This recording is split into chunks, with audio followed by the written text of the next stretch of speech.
project or a supposedly non-political project. However, maintaining the status quo through trilateral cooperation or a supposedly depoliticized South-South cooperation is as political as a counter-project. Now, having these two broad categories lead me on to also say that the Latin American experience, contemporary experience, also suggests that there might be mixed forms. We may hear a little bit more about that. I would raise the case of Brazil, where I can clearly see in the cooperation with Venezuela, for example, there's a clear struggle for a different world order, a structural transformation, while at the same time there's a form of best practice transfer. I would make a similar claim for Mexico, but I'm only raising the question here. So, there's a huge absence at this conference. I was just in the plenary session earlier on, and I heard someone speaking from El Salvador about the Ibero-American framework. There's regular summits.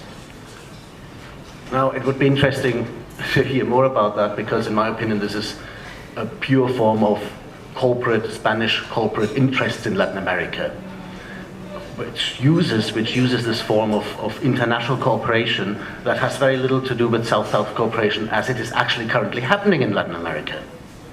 So I have a chart here. In 2014, these governments, 28 governments in Latin America and the Caribbean belonging to different regionalist projects, decided to create a complementary economic zone governed by the South-South cooperation principles of solidarity, complementation, and cooperation. This is as it was in the days of Bandung, and subsequently in the formation of the G77.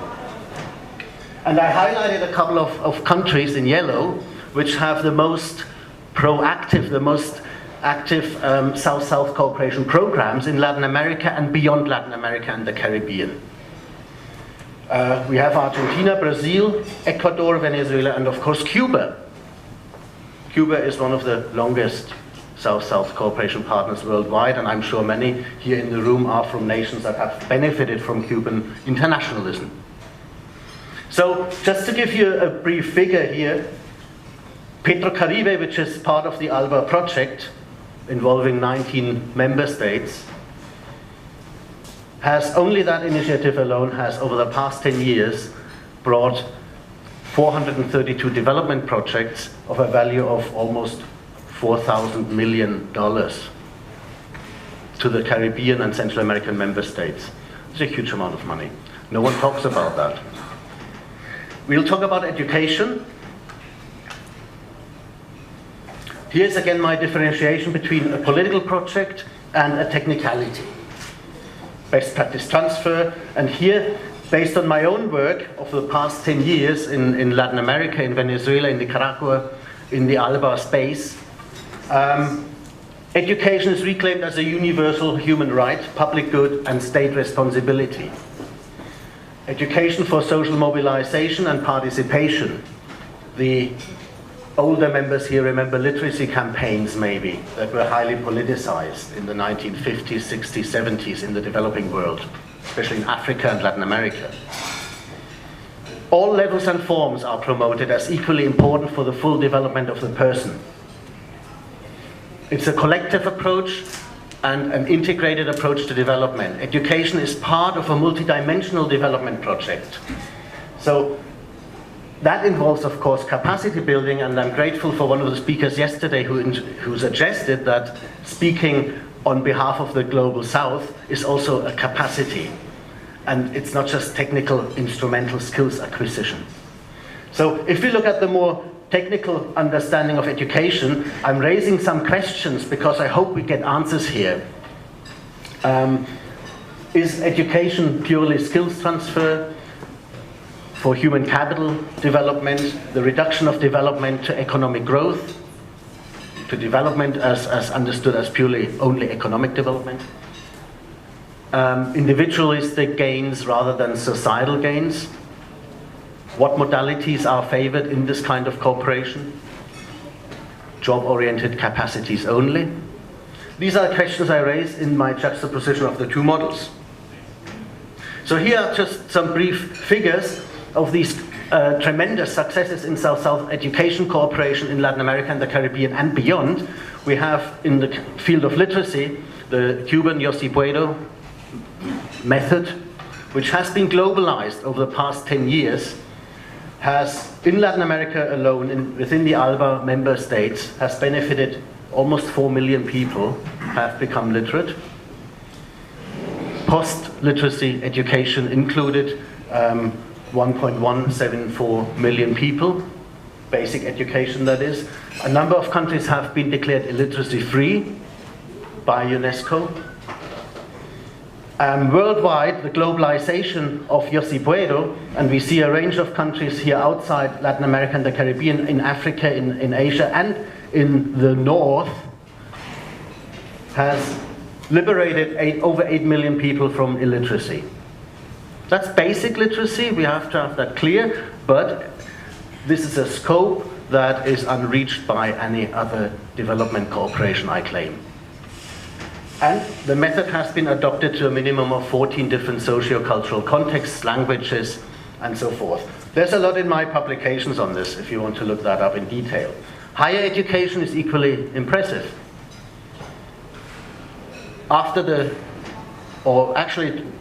Still within the context of the Cuban crisis after the collapse of the Soviet Union, the Cuban government nonetheless continued its solidarity internationalism, opened up in the late 1990s the School of Medicine, the International School of Physical Education and Sports. The Salvador Allende Latin American School of Medicine was founded in Venezuela, also in the early 2000s. And we can see how far-reaching globally these projects are. The ALBA member states, the Bolivarian Alliance for the Peoples of Our America, have created a university network in which student exchanges take place. There's the effort of creating a regional curriculum for secondary education. There's recognition of qualifications, mutual recognition in that space. And we have a scholarship program, largely financed through Venezuela, that has benefited, or currently, or in 2013, the figure is from 4,000 students from 48 Latin American, Caribbean, African, Asian, Middle Eastern countries in 36 Venezuelan universities, many of which were founded under the Chavez government.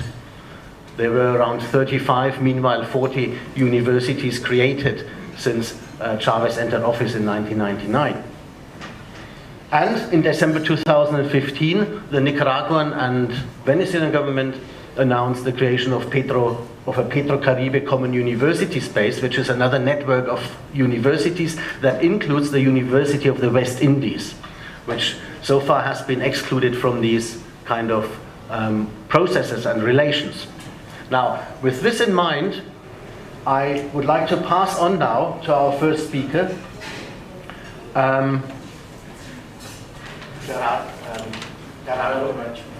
Gerardo Bracho, from Mexico. Maybe read out briefly the information.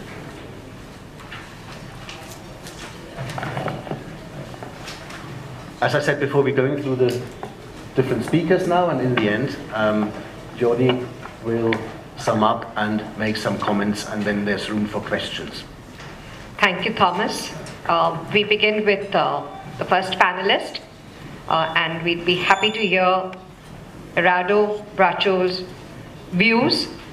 He is a senior advisor at Mexican Agency for International Development Cooperation and has worked as a Mexican diplomat since 1990. Welcome on board, and we'd be happy to hear your thoughts. Well, I must confess I'm not an expert on this issue, but I'm happy to contribute as I can.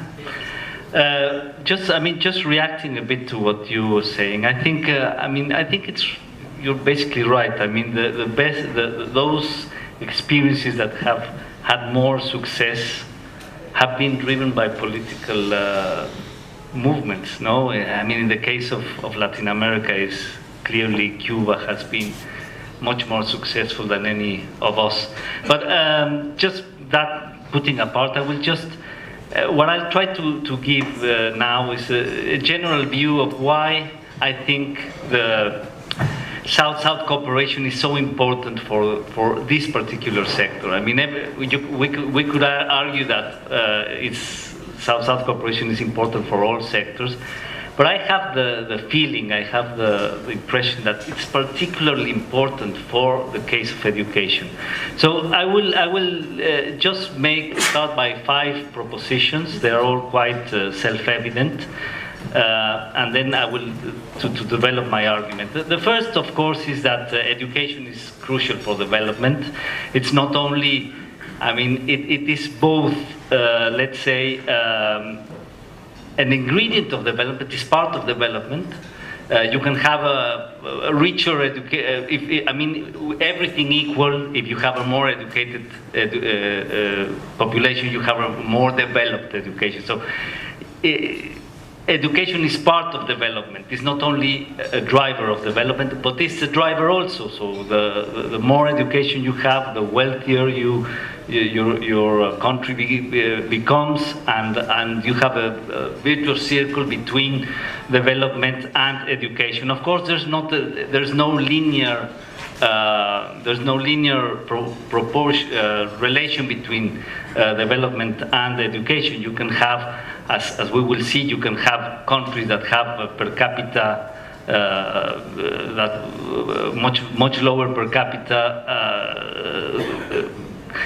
income, but a higher level of development. So the first issue is just to be clear that education is absolutely basic for achieving development, and is part of development. The second proposition, also very self-evident, is that education outcomes, the educational outcomes can be very simple. In a way, if you take, for example, the PISA, the PISA surveys on capacities, you know, PISA, this program created by the OECD, where it compares the capacity of young people from 15 years old, and they put the same test to different kind of coming from very different countries. Sometimes you have even 60 countries participating in PISA, and you can see which children are good in mathematics, from which country they come,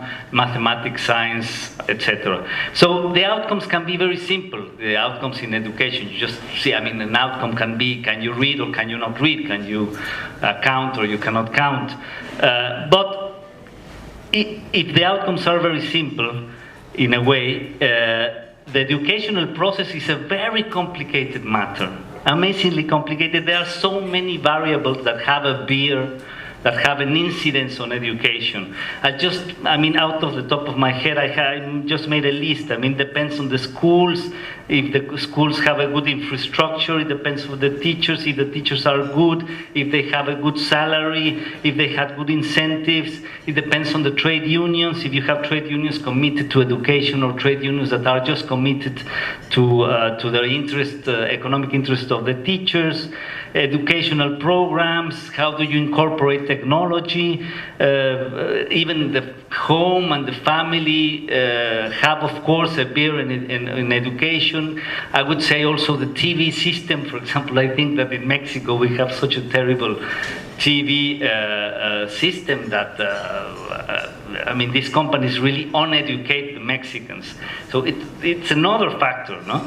If you have a state or a private sector contribution, if you have the institutional arrangements you have for your educational systems, if they're decentralized or centralized, what I'm trying to say here is that there are so many variables in this particular sector, and it's much more complicated than, for example, producing coal. No? If you want to produce coal, you have inputs. You need if you want to produce steel, you need coal, you need good workers, etc. But if you want to produce an educated population, you have all these amazingly complicated variables, and then, of course, what you get out of this is that for example, let's say Vietnam comes number 17 in PISA, and is at a much higher level than countries that are much richer. For example, the US, UK, France, they're all behind Vietnam. And can you imagine the amount of resources that the average American children gets in relation to the amount of resources that the average Vietnamese children get for education? It's huge, the difference, and still you will have a better outcome in Vietnam than in the US. And in the case of Latin America, as you were already mentioning, I mean, Cuba is much ahead of the table. In current prices, the per capita of Cuba is more than 2 times less than Mexico. And if you see the levels of the Cubans in relation to Mexico and even to Chile and to Argentina, the education level of the Cuban children are much higher.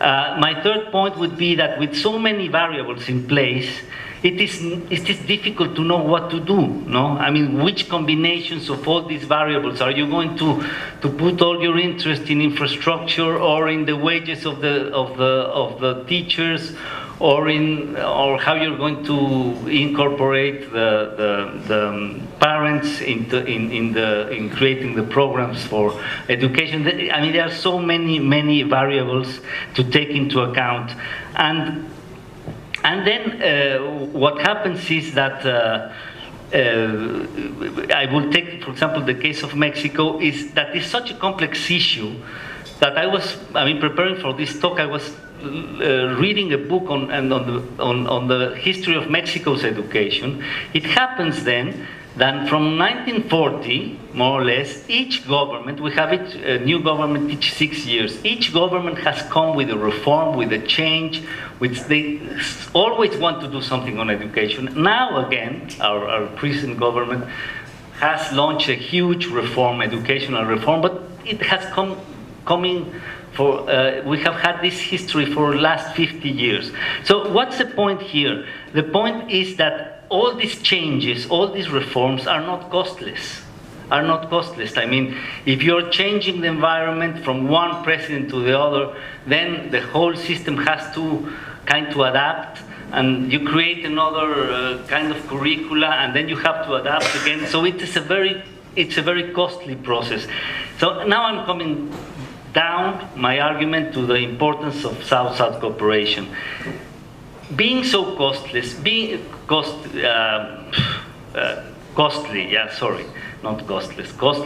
so costly, being so complicated, being so holistic, you really need, once before you launch a reform, before you launch any change, you really have to look at what has been achieved elsewhere.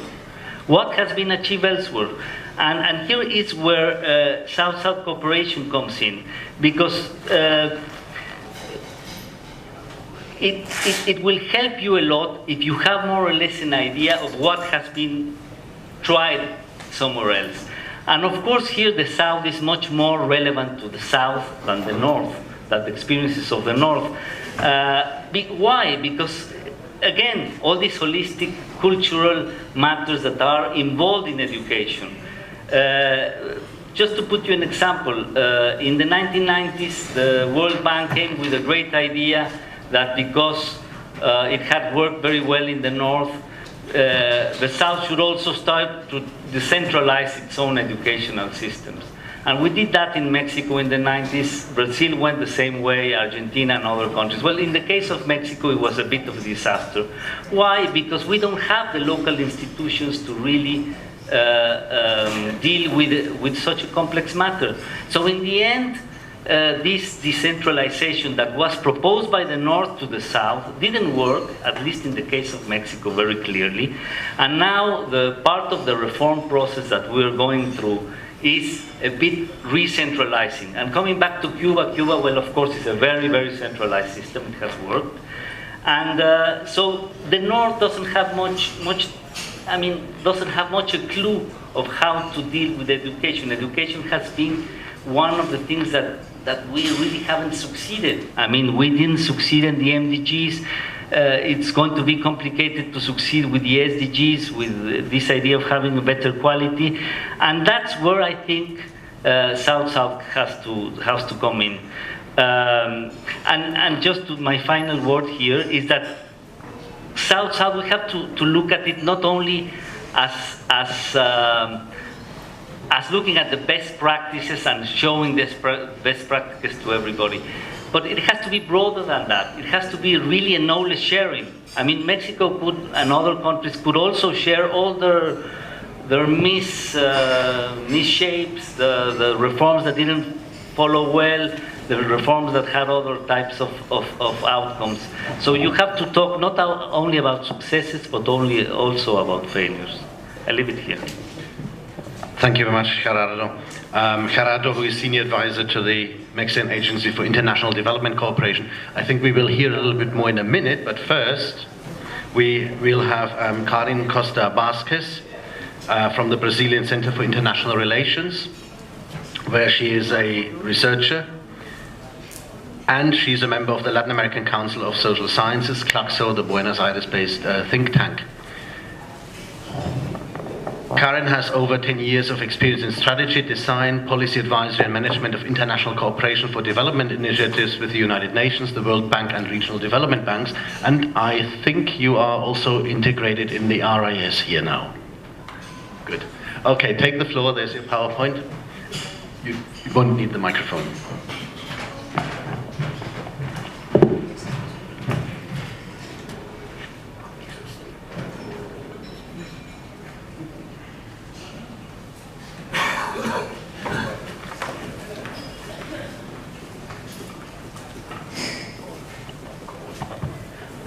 Thank you very much.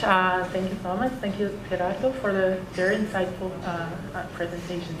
And in fact, I would like to speak a little bit about an experience that SEBRI has been conducting jointly with ISS in trying to understand a little bit of the experiences on South-South cooperation in education and skills development on the ground, and what lessons can we learn from these experiences for the implementation of the SDGs in education and skills development. This is still a work in progress, so another objective of this presentation is also to get your views and your inputs so that we have a knowledge exchange here. And shifting a little bit the focus from Latin America to Africa, Gerardo explained very well the importance of education and South-South cooperation in this sector specifically. In the context of Africa, this topic is particularly important for the regional development, and it's clearly stated, for instance, in the African Union's Agenda 2063, the Africa We Want articulated as the need to actively promote science, technology, research, and innovation to build human resources, capabilities, and skills for the African century. The topic is also highlighted in the Common African Position on the post-2015 development agenda and the consensus statement that was used for the intergovernmental process of the post-2015 development agenda. So this is just a highlight to showcase how the topic is being thought, but also with the private sector and the civil society showcases options for building capacities. And to what extent these modalities are also required for delivering structural impact projects and giving you more options to design programs and deliver these programs. So as I mentioned, this is still a work in progress. We're finalizing the case studies and to be published soon. And this is part of a broader effort to systematize practices in South-South cooperation. We think that case studies, they are not an end in themselves. They are an instrument to bring lessons and messages to other processes and for the implementation of the SDGs. So these are my points. Thank you. Thank you, Karen. We have next Juan Pablo Prado Layande. I slipped into French here, sorry. Who is Associate Professor at the Academy of International Relations at Universidad Autónoma de Puebla, Mexico. And Juan has worked inter alia at the Mexican Institute for International Cooperation and for Europe Aid Cooperation, for the Europe Aid Cooperation Office in Brussels. Thank you very much. Over to you. Okay, thank you very much. It's a pleasure to be here. So my topic is about the Pacific Alliance. The Pacific Alliance is a current integration process among Mexico, Peru, Chile, and Colombia that is trying to improve, to foster South-South cooperation and integration among these countries. And in this sense, the educational sector is one of their most interesting activities. So, as we all agree, South-South cooperation is a result of collaboration in many sectors among developing countries with the aim to improve social and economic wealth through a specialized institutional framework. So on that basis, the Pacific Alliance, a South-South cooperation activity experience, was founded in 2011. As I said, it's an organization, a non-formal organization. Is an integration mechanism among Chile, Colombia, Mexico, and Peru. And it's the most recent integration and South-South cooperation process in Latin America. So the purpose of the Pacific Alliance is to improve, to foster, to enhance a deep integration process through political and economic and social linkage on where South-South cooperation is the key way in order to achieve that goals. And in this sense, the educational sector, as I already said, and I will explain later, is one of the most interesting and possibly successful activities. So the Pacific Alliance was founded in April 28, almost 5 years ago, 2011, by a presidential declaration, and its aim is to advance progressively toward the objective of achieving the free movement of goods, services, and capital and persons. It is clear that free trade is the main activity on the frame of the Pacific Alliance, with the aim to deep integration among these four countries. But as I will explain, South-South cooperation is is a very interesting tool of the Pacific Alliance.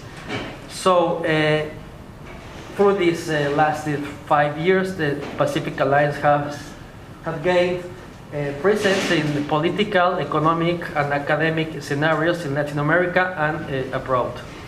So in this sense, well, this is the map of the Pacific Alliance. So it's confirmed by Mexico, Colombia, Peru, and Chile, as I said, and it has, for example, 42 observers and 3 candidates. We have as candidates Costa Rica, Guatemala, Panama, but also, for example, Canada, and even though New Zealand have applied on an informal way currently to be part of the Pacific Alliance. So, of course, the Pacific Alliance is not a huge or successful South-South cooperation activity, such as, for example, the Cuban efforts on education or in health, because of many reasons. One of them is that it's very recent, its presence and its creation. But at the end, the Pacific Alliance is trying to improve integration among these countries, working on these many items or topics where, as you can see, education is one of the most important. So in this sense, let me show you, I'm going to skip some slides. About trade, let me say something, and I'm going to speak like 30 seconds about trade because, as I said, trade is one of the most important goals of this integration process. And in this sense, even though the Pacific Alliance countries represents more than or almost 50% of total goods exports from Latin America, the trade among these 4 countries is only of 3%. So the goal is to improve this trade among these 4 countries, and this is a very difficult task to achieve. For example, this graph that I prepared for today, shows how small is the Pacific Alliance in its main topic, that is trade. I mean, the Pacific Alliance faces a very difficult path in order to improve trade among these both countries, because they are linked more with North countries, and even though, for example, with Brazil, rather than among themselves. So, well, on that basis, let me talk about finally education, and in this sense, let me show you this. Yes, the main South-South cooperation activity within the frame of the Pacific Alliance is education, and the name of the program is Student and Academic Exchange Platform. This platform is interesting because it has the aim to contribute to the professional training of human capital in affiliated countries through academic exchanges for undergraduate and graduate students, as well as university teaching in higher education institutions. So the idea is to grant 100 scholarships per year in order to improve exchange of undergraduate students, 75 and 25 PhD students, and other kind of number like 10 for teachers. So in this sense, by December 2015, more than 1,000 people have been benefited from this program. 160 universities have been participated in this program of 64 cities in 4 countries. So at the end, let me, well, this is a figure about the many kind of exchanges that we are practicing within the frame of the Pacific Alliance. So it's important to say that there's no country that is leading by itself this program. So it's a very horizontal scheme of South-South cooperation, and in this sense, the elimination of the visa requirement, the Mexican requirement of visa to Colombian and Peruvian citizens, have allowed this exchange and this academic exchange to improve the movement of students among these 4 countries. So, of course, the Pacific Alliance is mainly about South-South cooperation in this process, is more about education, and here I prepared a table with some kind of South-South cooperation projects that are being currently practiced by this union of countries. And at the end, let me say that this okay, so at the end, just for finish, let me say that this academic exchange program of the Pacific Alliance is actually improving mobilization of people, of students, and it's enhancing a more deep integration among the four countries. So thank you very much, and let me say, of course, that there are more challenges than achievements in the frame of the Pacific Alliance, and in this sense, the educational sector has the aim to improve the number of scholarships are going to be granted on the next few years. Okay, so thank you very much. Thank you very much, Juan Pablo. I'm extremely pleased to announce Professor Philip Nyongoro from the University of Nairobi.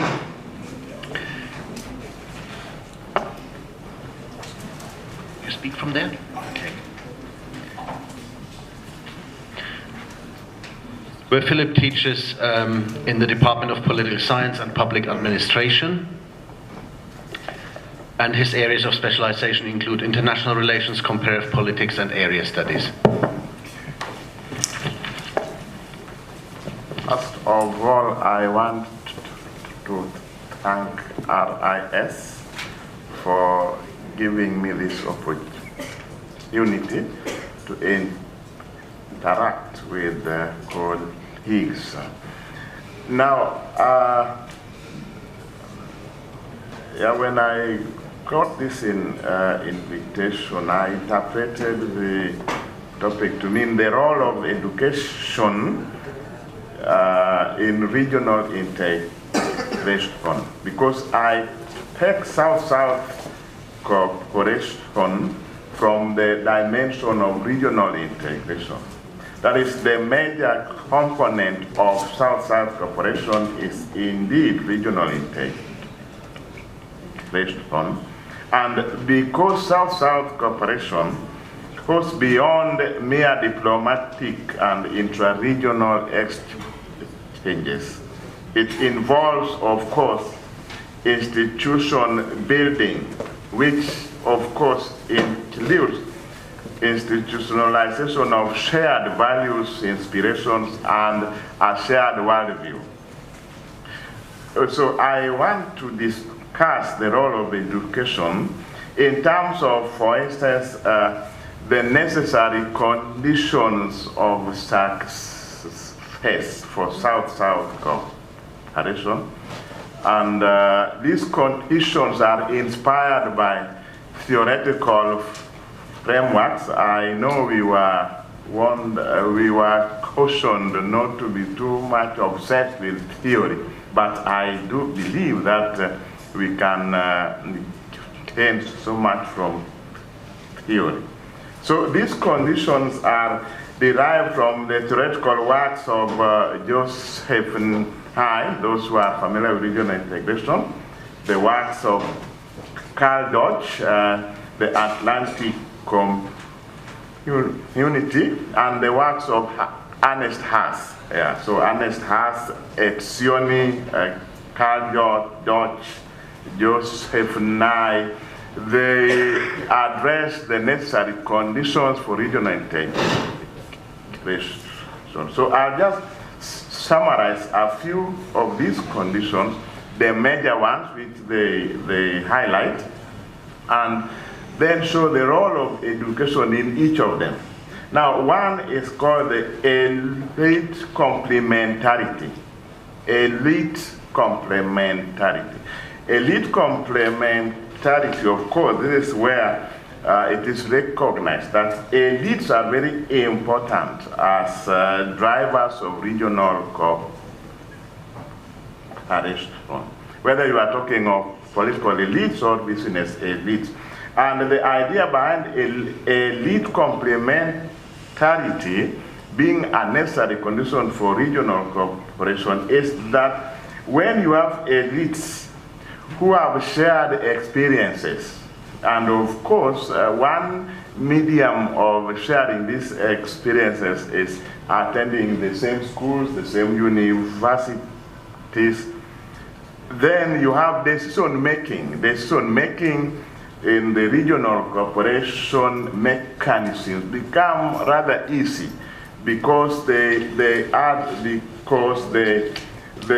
informal relationships which these elites have, because they have shared the same educational institutions and other experiences, usually reinforce the formal relations that they have, so that if there's any conflict in the decision-making mechanisms, these conflicts are very easy to overcome, and the elites will therefore reach consensus very quickly. Now, this is what gave, for instance, some regional integration scholars hope that East Africa, the experience of East Africa was such that by 1963, many regional integration scholars were arguing that there was a lot of optimism for East Africa because in the colonial era, all the three countries in East Africa had got one common university, the University of East Africa.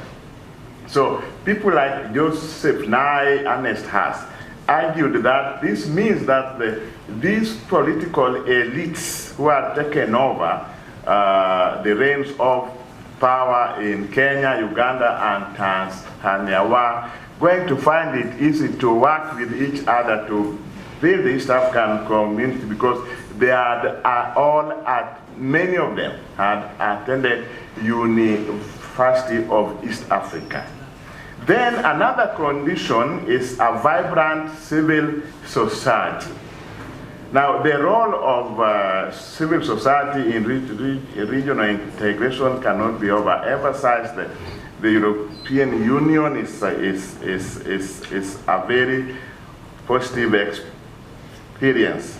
A civil society that can inculcate a sense of civic responsibility and civic competence. Now, we all know that education through the curriculum and various components of formal education are avenues through which we can impart civic responsibility, a sense of civic responsibility and civic competence on the people. Another condition is shared norms and shared values across the boundaries. Shared norms and shared values. Education, of course, plays a very important role in inculcating shared norms and shared values. Curricula, for instance, that impart common values, like one participant here had already said how there are common institutions in Latin America where you have regional universities, for instance. Then another condition which we kept for the success of regional cooperation from these scholars is a shared worldview. A shared worldview. Yeah, that is very important, that both the ordinary people and the elites who are driving regional cooperation, it is important that they share our worldview. Now, worldview in this case for South-South cooperation, it will be a southern worldview. Yeah, as southern worldview, so that we think in terms of this out and not necessarily in terms of the national entities in which we are now. Shared worldview comes in with education, because education will also harmonize our understanding of each other and promote international consciousness. Of course, this case, international consciousness within this house. It also promotes tolerance, because South-South cooperation is actually a management, it's an aspect of management of diversities, and you really need tolerance. You need that virtue of tolerance. Then, yeah, you also need another condition is that there should be what we call a regional citizen. Regional citizen, of course, as complementary to a world citizen, what we are discussing here. And I believe education plays a very important role in them. Now, what are the modalities of engagement which we have seen in South-South cooperation? Modalities of engagement which provide the trajectory for the infusion of these conditions. Intra-South organizations. That is one modality, is through intra-South organizations that may promote uniform educational practices. In the East African community, for instance, we have the Inter-University Council of East Africa, which is trying to see it to that the curriculum in the region is harmonized. We have also inter-faculty exchanges. I do think I don't have to belabor this one very much, because the previous presenters have also talked of them. Apart from interfaculty exchanges, we have periodical seminars and conferences bringing together faculty from various universities. Then you have joint researches bringing together researchers from universities and other institutions in this. How you have conferences like the ones we have here, and maybe intra-regional periodical institutes or inter-regional periodical schools. In the East African community, we, for the last 20 years, we have been running what we call the Uongozi Institute of East Africa, which brings together students from all universities in East Africa every year. Let me just comment here. There's one comment which I wanted to make in the presentation of the World Professional Conference. Let me exploit this opportunity.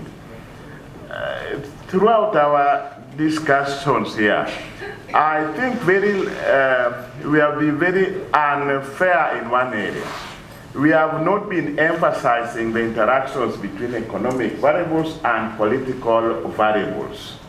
Because for us in Africa, political will is a very, very important missing variable in the South-South cooperation. Of course, even these conditions also cannot be met without the political will. Thanks. Thank you. And good afternoon. You made my work simpler because I feel like a little panelist right now who's going to make my little presentation. Very difficult to speak in the session post lunch, but it's a topic which is very close to our hearts. I think most of us here are in the field of education in some way or the other. So when we looked at this whole agenda for today for the South-South cooperation, it was education and capacity building. And what is it? What are the modalities? What are the sectors? And how does one take this into South-South integration? Well, are we looking at education just as skills, as Thomas put down in his first presentation, and he divided the slide into half?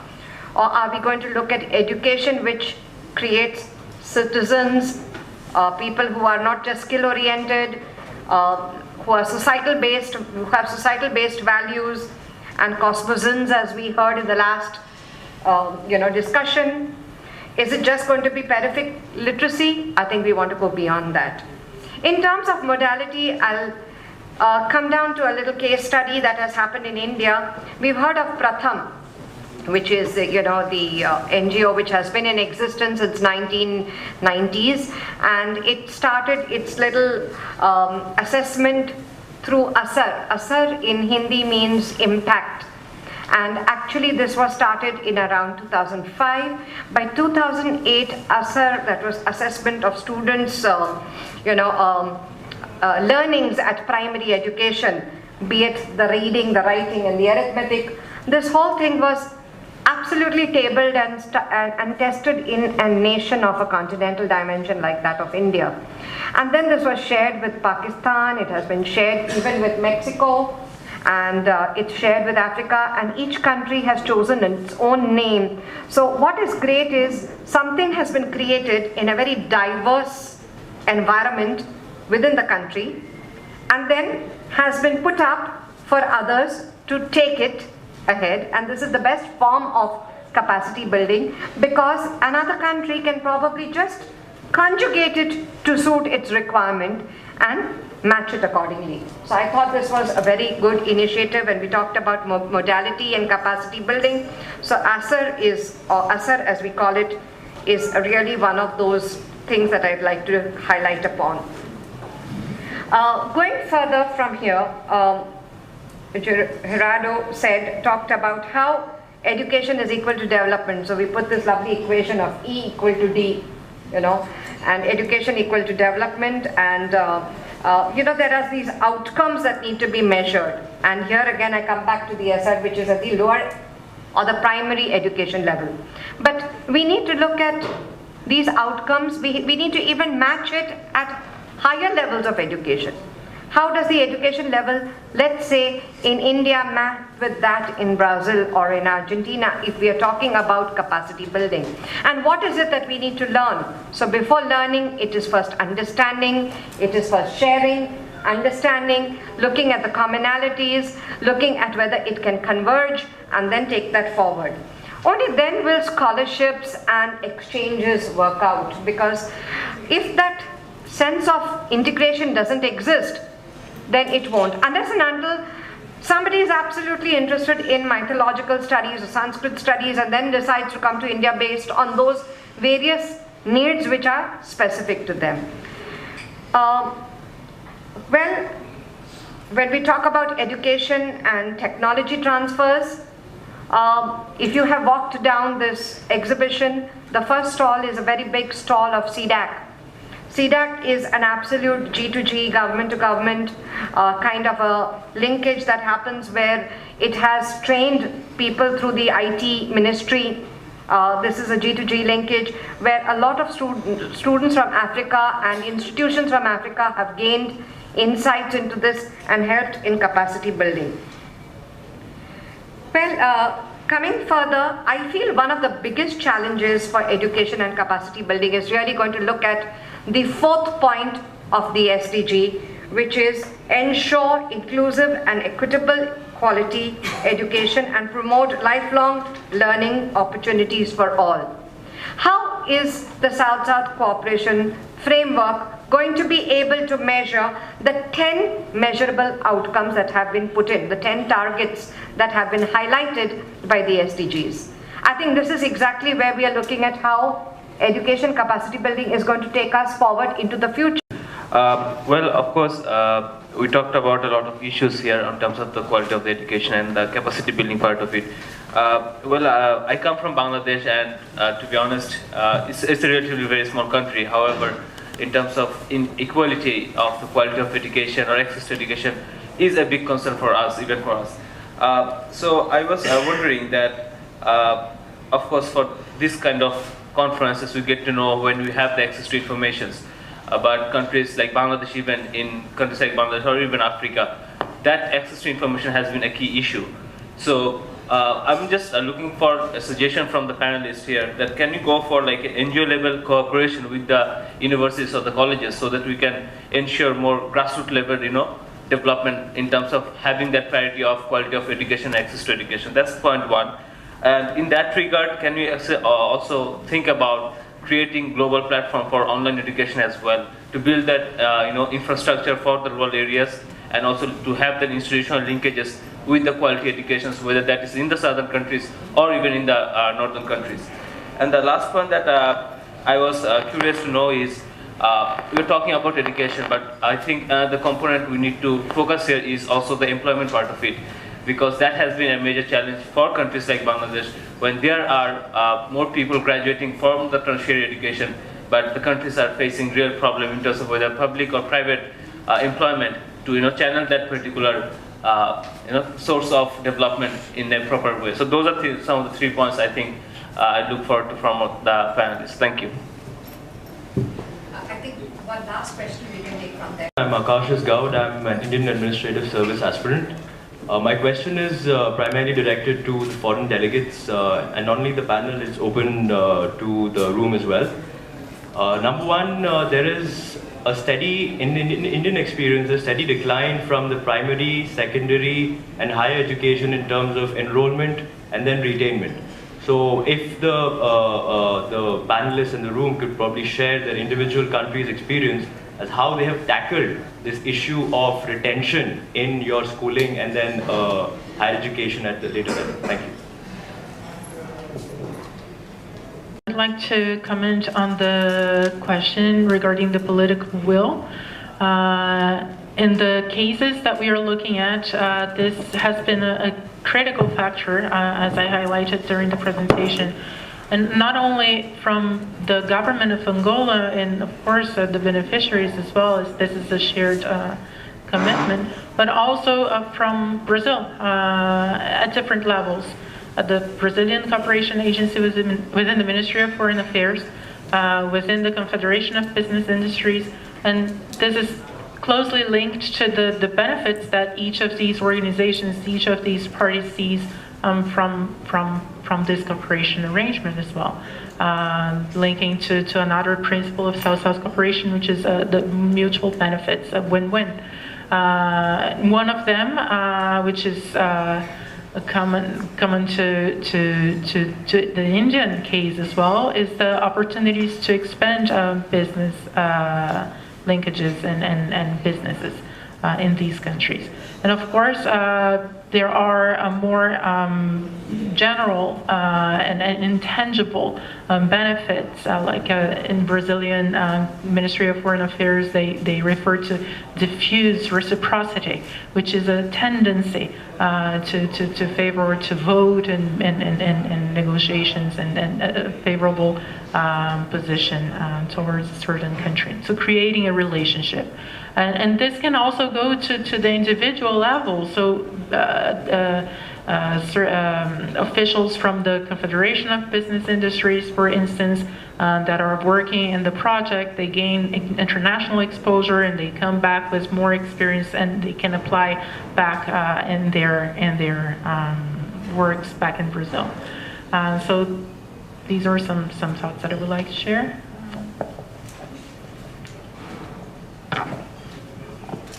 Well, I will also brief comment on this issue of the political will, and then this issue of what has been done what have we done in Mexico to keep the students at school. And this thing of the political will, I mean, I think if we look at the history of the 20th century, the big, and I come back to what Thomas was saying, I mean, the big successes have happened in these places where education has been seen as a mission. And of course we know that communism failed in many instances, but it succeeded very amazingly in one, and that's basic education. If you see, for example, today, well, you have Cuba, you have Vietnam, you had even the Soviet Union at some point, educated its population quite rapidly, and the same was the case with China. And for example, in the case of Mexico, we had a literacy campaign that happened in the 20s, just after the revolution, with this kind of mystical idea that you send all these your young populations, educated population to we say in Spanish, alfabetizar, to teach the peasants to write and read. I mean, this has happened. I mean, when you have this political will, you have this missionary will, then education really goes up. I mean, the question is if we can reproduce this nowadays. And of course, I'll go back to Thomas. He has been looking at this issue more with much more detail, but I don't know if it's obvious. I mean, a country like Mexico today, can we reproduce this missionary view when we don't have a society that has this missionary vision of itself? It's difficult. But I mean, just the point is that the political will has been crucial in the 20th century to really bring literacy to developing countries. And the second point is just that what we've done in Mexico to try to keep the children at school, and it has succeeded quite well, is this cash transfer policy that has also been reproduced in many other countries. In Brazil with Bolsa Familia. In Mexico we have changed the name as each president comes, change the names of the programs, but the idea is that you give a cash transfer to the family, basically to the woman, to the mother, and one of the conditions to give her the money each week or each month is that she has to show that she's keeping her children at school, and that has been one of the successful programs that we have had in that respect.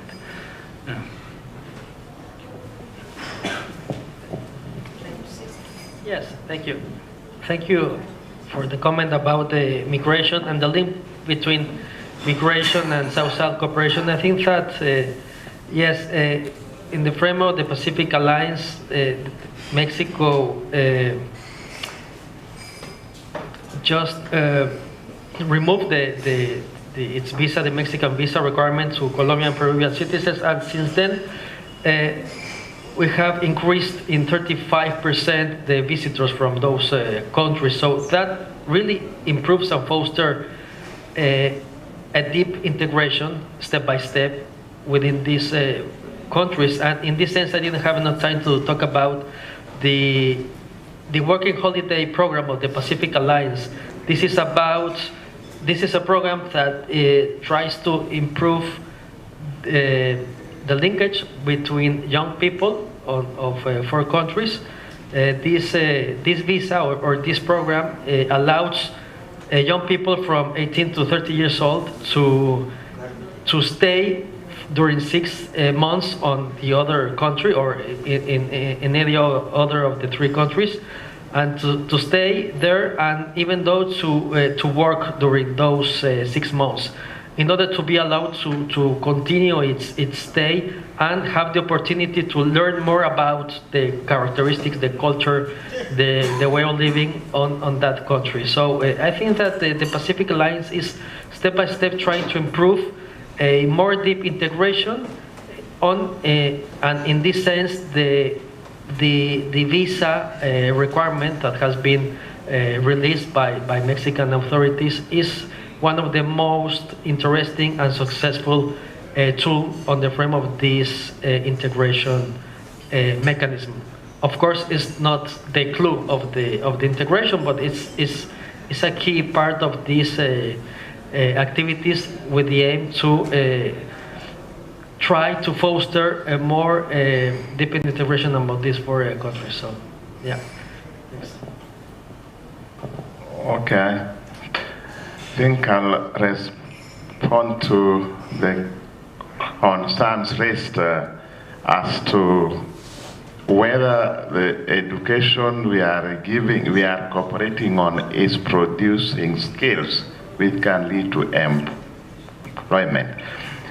Now, we want to assume that in cooperating on matters on education, the South-to-South cooperation aims at producing human resources globally competitive.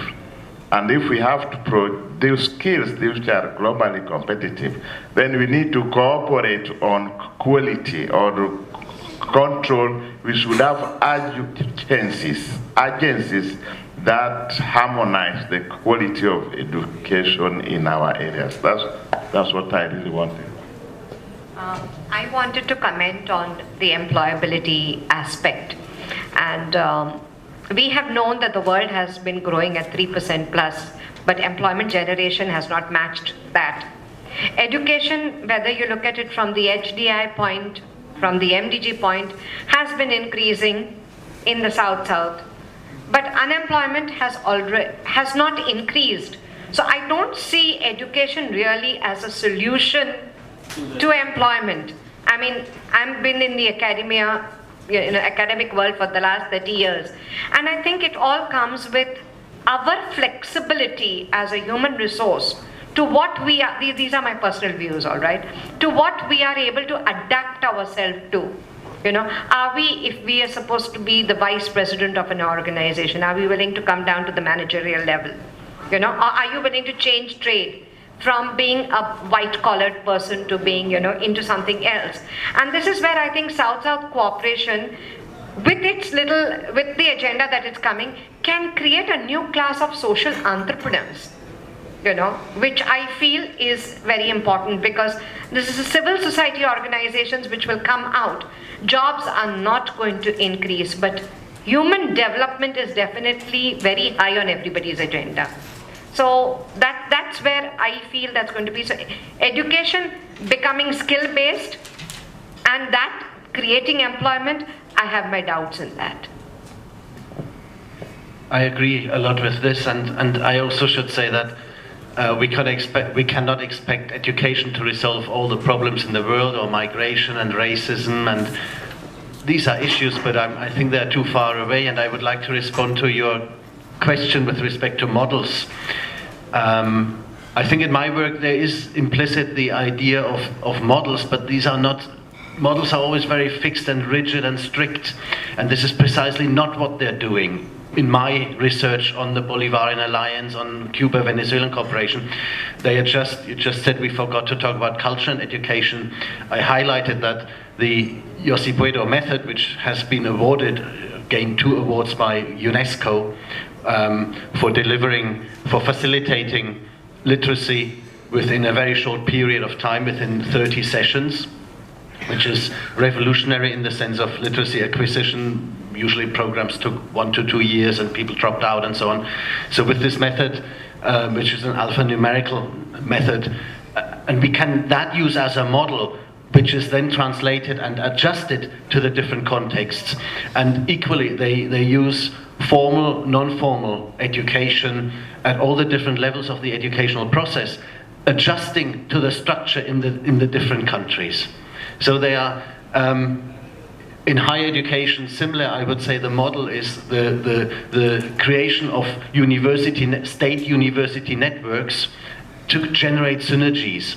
That was the original idea of the University of the West Indies, where different campuses on different islands in the Caribbean specialized in a distinct area. Trinidad and Tobago was in the oil production, refinery technology and industry. Elsewhere they did health, medicine, elsewhere legal studies. And I think this is the kind of model they are further developing now with Venezuela and Central American universities. So I think there are models there. I have to end on the political again, because there's also, besides the absence of the Bolivarian projects in Latin America in this conference, there's also an absence of class struggle. And this is tremendously important if we look at South-South cooperation. My distinction between the political and the technocratic education or South-South cooperation ideas are, and we can see this in the panel here, we had Mexico, we had Brazil is in between, but you know, the Pacific Alliance with Peru, Chile, these are all states that are not at all involved in the other project I'm talking about. And this split goes through countries, goes through governments, through the state apparatuses. If governments like the Venezuelan, like the Cuban, okay, the Cuban are more or less protected, but let's speak of Bolivia, let's speak of Ecuador, Brazil, Argentina. This form of South-South cooperation that is political and outrightly, outspokenly in favor of third world emancipation is being destabilized from within and inter and transnationally. So the situation for governments like in Brazil, we talked about that over lunch. When these governments go, this form of cooperation will go too. And I must say I had the feeling during the last 2 days in this conference that in Asia there seems to be a larger understanding or compromise between different political parties, projects, ruling elites, to look more in the common southern interest, where perhaps South-South cooperation is not so much politically contested as it is in Latin America. In Latin America, these multidimensional projects are truly dependent on who is in government. Good. I think we close here. Sorry for taking up so much time, but I truly appreciate your interest, your questions. I'm sure everyone here will be interested and very available to answer further questions. I thank you all on the panel here, and I hope we see each other again on some other occasion. Thank you.